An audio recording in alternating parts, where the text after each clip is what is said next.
Welcome to एग्जामपीडिया। आज है 4 जुलाई 2020 और 4 जुलाई 2020 से करंट अफेयर्स के जितने भी इम्पोर्टेंट क्वेश्चन हैं उन्हें हम इस वीडियो में डिस्कस करेंगे। तो चलिए शुरू करते हैं। पहला क्वेश्चन, हाल ही में किस बैंक ने म्यूचुअल फंड्स के खिलाफ इंस्टा लोन सुविधा को शुरू किया है? तो इसका सही आंसर है डी, आईसीआईसी बैंक ने। तो अभी आईसीआईसी बैंक ने कंप्यूटर एज मैनेजमेंट सर्विस के साथ मिलकर म्यूचुअल फंड्स के खिलाफ इंस्टा लोन सुविधा को लॉन्च किया है और इसमें रिटेल ग्राहकर्स के लिए 1 करोड़ रुपए तक का ऋण लेने की सुविधा है, जिसे डेबिट और इक्विटी म्यूचुअल फंड्स दोनों में अपनी होल्डिंग लगाकर तुरंत ऋण प्राप्त कर सकते हैं। और ये सुविधा पूर्ण रूप से डिजिटल और पेपर लेस है, जिसमें ग्राहकों को शाखा पर जाने और भौतिक दस्तावेज को प्रस्तुत किए बिना कुछ ही मिनटों में ये ओवरड्राफ्ट के रूप में इस ऋण को प्राप्त किया जा सकता है। अब यह बैंक का क्वेश्चन है तो दूसरे ऑप्शंस भी जान लेते हैं। तो ए, एचडीएफसी बैंक ने अभी देश भर के किसानों के लिए ई किसान धन ऐप को लॉन्च किया है। बी, बैंक ऑफ बड़ौदा ने अभी अपनी लोन प्रोसेस को पूर्ण रूप से डिजिटल बनाया है। सी, यस बैंक ने अभी युवा पे नाम से डिजिटल मोबाइल एप्लीकेशन को लॉन्च किया है।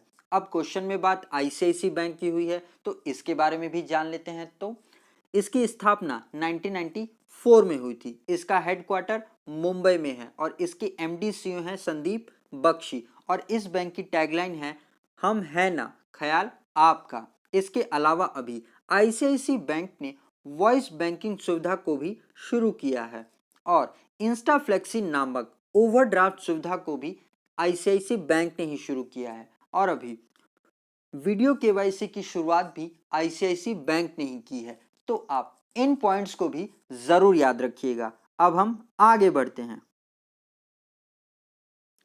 हाल ही में किस मंत्रालय ने ड्रग डिस्कवरी हैकेथॉन 2020 को लॉन्च किया है? तो इसका सही आंसर है सी, ऊपर के दोनों ने। तो अभी केंद्रीय मानव संसाधन मंत्री रमेश पोखरियाल निशंक जी और केंद्रीय स्वास्थ्य मंत्री डॉक्टर हर्षवर्धन जी ने मिलकर ड्रग डिस्कवरी हैकेथॉन 2020 को लॉन्च किया है। इस हैकेथॉन का उद्देश्य कोविड-19 के दवा खोजने की प्रक्रिया का समर्थन करने के लिए एक राष्ट्रीय पहल है, जिसमें कंप्यूटर विज्ञान, रसायन विज्ञान, फार्मेसी, चिकित्सा विज्ञान, बुनियादी विज्ञान और जैव प्रतियोगी जैसे विभिन्न क्षेत्रों के पेशेवर, शिक्षकों, शोधकर्ताओं और छात्रों की भागीदारी को आमंत्रित किया जाता है और इसमें भाग लेने और काम करने के लिए माई गवर्नमेंट पोर्टल का इस्तेमाल किया जाएगा। और इस पहल को Council of Scientific and Industrial Research और All India Council of Technical Education की निगरानी में चलाया जाएगा। तो आप इस क्वेश्चन को भी जरूर याद रखिएगा। और गाइस, अगर ये वीडियो आपको अच्छा लग रहा है और आपके आने वाले एग्जाम के लिए हेल्पफुल है तो इसे लाइक और अपने फ्रेंड्स के साथ शेयर ज़रूर करिएगा। और अगर कोई आपका व्हाट्सएप ग्रुप का चैनल है तो उसमें भी शेयर ज़रूर कर दीजिएगा। और अगर आप में से कोई इस वीडियो को पहली बार देख रहा है तो आने वाली वीडियोस के नोटिफिकेशन के लिए आप इस चैनल को ज़रूर सब्सक्राइब कर ले और पास में आए हुए आइकन को ज़रूर प्रेस कर दीजिएगा, तभी आपको आने वाले वीडियोस के नोटिफिकेशंस मिला करेंगे। अब हम आगे बढ़ते हैं। निम्नलिखित में से किसे वैश्विक खाद्य शिखर सम्मेलन 2021 के लिए संयुक्त राष्ट्र प्रमुख द्वारा गठित अंतर्राष्ट्रीय वैज्ञानिक समूह के सदस्य के रूप में शामिल किया गया है? तो इनका नाम है सी, ऊपर के दोनों को।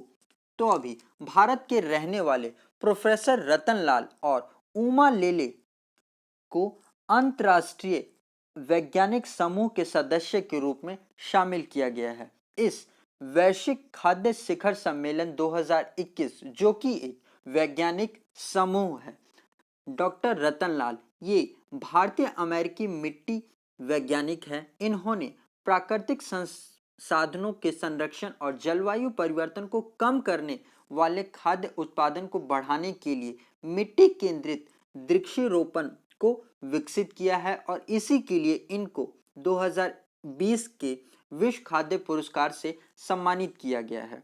डॉक्टर उमा लेले ये अंतर्राष्ट्रीय कृषि अर्थशास्त्री हैं जिनके पास लगभग 5 दशकों का अनुभव है और अभी इन दोनों को ही वैश्विक खाद्य शिखर सम्मेलन 2021 के लिए अंतर्राष्ट्रीय वैज्ञानिक समूह सदस्य के रूप में शामिल किया गया है। तो आप इनके नाम जरूर याद रखिएगा।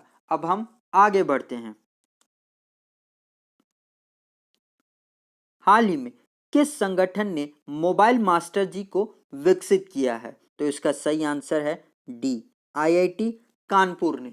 तो अभी आईआईटी कानपुर ने कक्षा से घर टीचिंग सेटअप मोबाइल मास्टर जी को लॉन्च किया है। ये सेटअप ग्रामीण भारत में छात्रों के लिए बहुत उपयोगी है। मोबाइल मास्टर जी ये एक लाइट वेटेड प्रोडक्ट है जो ऑनलाइन क्लासेस को आत्मधारक घर का माहौल बनाते हुए रिकॉर्डिंग सेटअप को होल्ड, पोजीशन और फोकस कर सकता है। अब यहाँ पर आईआईटी की बात हो रही है तो दूसरे ऑप्शंस भी जान लेते हैं। तो ए, आईआईटी मद्रास ने बीएससी के लिए प्रोग्रामिंग और डेटा साइंस में ऑनलाइन डिग्री प्रोग्राम को शुरू किया है और इस तरीके से IIT Madras online degree course शुरू करने वाला विश्व का पहला इंस्टीट्यूशन बन गया है।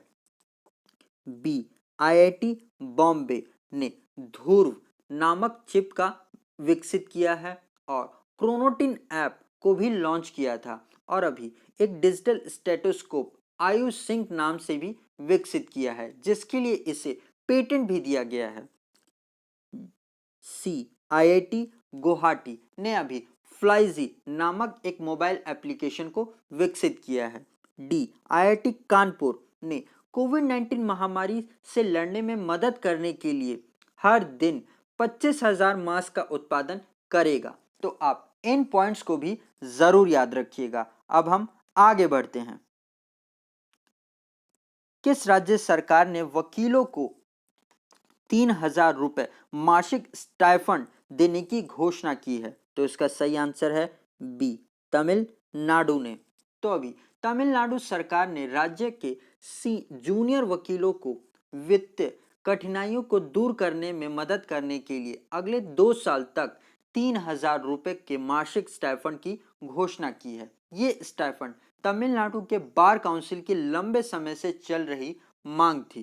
तमिलनाडु सरकार के इस कदम को इसलिए लिया है क्योंकि लॉकडाउन के दौरान अदालतों का काम नहीं चल रहा है जिससे युवा वकील अपने पेशे से अन्य नौकरियों में पलायन कर रहे हैं। तो इसी को रोकने के लिए तमिलनाडु सरकार ने युवा वकीलों के लिए मासिक वित्तीय सहायता की को जारी किया है। तो आप इस पॉइंट को भी याद रखिएगा। अब यहाँ पर तमिलनाडु की बात हो रही है तो ये रहा तमिलनाडु का मैप।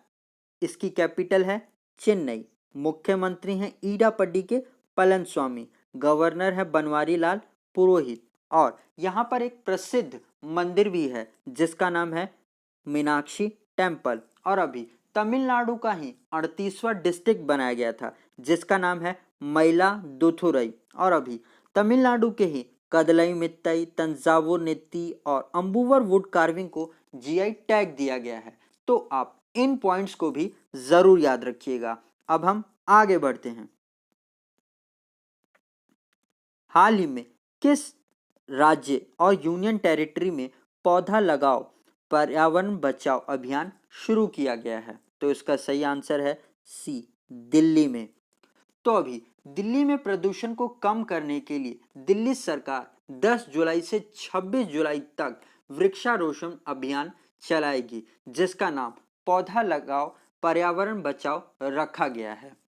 अब यहाँ पर दिल्ली की बात हो रही है तो इससे रिलेटेड कुछ पॉइंट्स भी जान लेते हैं। तो इसके मुख्यमंत्री हैं अरविंद केजरीवाल, गवर्नर हैं अनिल बैजल और अभी दिल्ली में ही देश का पहला प्लाज्मा बैंक भी स्थापित किया गया है और अभी सीरो सर्वे को भी दिल्ली में ही शुरू किया गया है और एक्सिस कोरोना ऐप को भी दिल्ली सरकार ने ही शुरू किया था और अभी अस्पतालों में वेंटिलेटर्स की अवेलेबिलिटी के बारे में जानकारी देने के लिए दिल्ली कोरोना ऐप को भी यहीं पर शुरू किया गया है।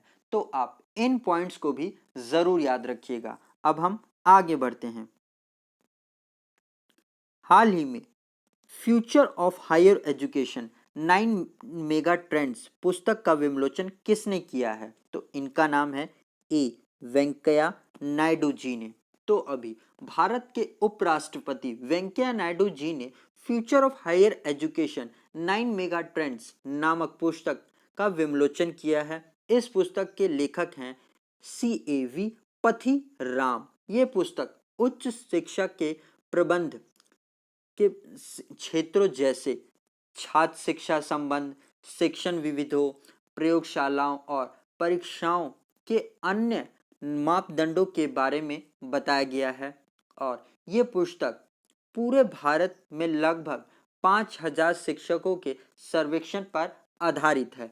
तो आप इस पुस्तक का नाम जरूर याद रखिएगा। अब हम आगे बढ़ते हैं।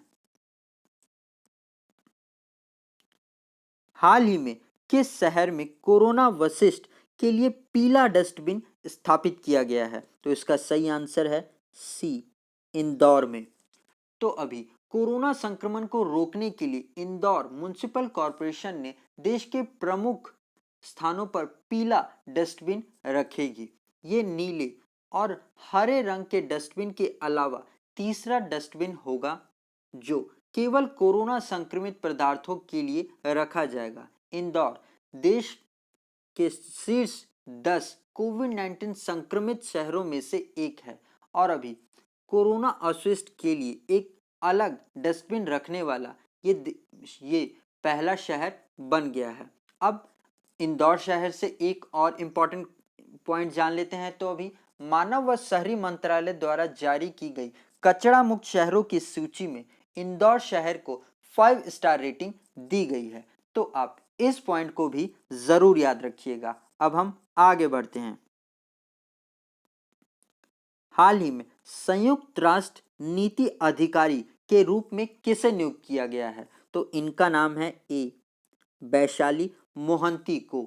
तो अभी वैशाली मोहंती को यूनाइटेड नेशन पॉलिसी ऑफिसर के रूप में नियुक्त किया गया है। वैशाली मोहंती इन्होंने ऑक्सफोर्ड यूनिवर्सिटी इंग्लैंड में सर्वश्रेष्ठ स्नातक छात्र के रूप में प्रतिष्ठित हाई प्रोफाइल अचीवमेंट अवार्ड जीता था।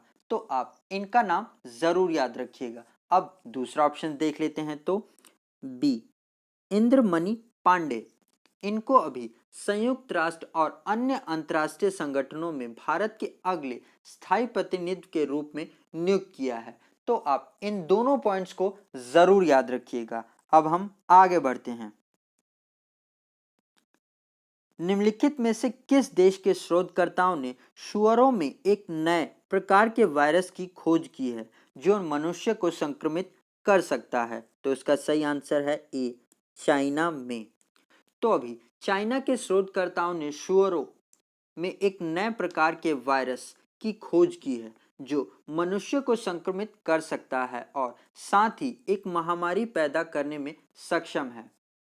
और इस अध्ययन को अमेरिकी विज्ञान पत्रिका proceedings of the national academy of science में प्रकाशित भी किया गया है। और अभी चाइना के शोधकर्ताओं का मानना है कि ये 6G4 नामक वायरस से संक्रमित हो रहा है जिसे H1N1 स्वाइन फ्लू के नाम से जाना जाता है। तो आप इस पॉइंट को भी जरूर याद रखिएगा। अब हम आगे बढ़ते हैं। तो गाइज, अगर अभी तक आप इस चैनल को लाइक और सब्सक्राइब करना भूल गए हैं तो आने वाले वीडियोस के नोटिफिकेशन के लिए आप इस चैनल को सब्सक्राइब जरूर कर लीजिएगा और पास में आए हुए आइकन को जरूर प्रेस करिएगा, तभी आपको आने वाले वीडियोस के नोटिफिकेशंस मिल पाएंगे। और अगर आप इस वीडियो का PDF लेना चाहते हैं तो आप हमारे टेलीग्राम चैनल से जुड़कर ले सकते हैं। आज के लिए इतना ही। Thanks for listening.